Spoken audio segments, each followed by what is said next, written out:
All right, what is up, everyone? Here's a quick guide on how to customize gradients on Canva. This will help you customize a gradient color. So what we're going to want to do is we are going to first create a design.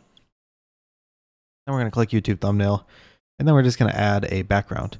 Let's say we want our background to be a nice blue. We're going to click on that, and then up at the top right here, where it says background color, we're going to click on that, and then we're going to pull up this document colors thing here. We are going to hit plus, add a new color, and then we are going to check gradient here.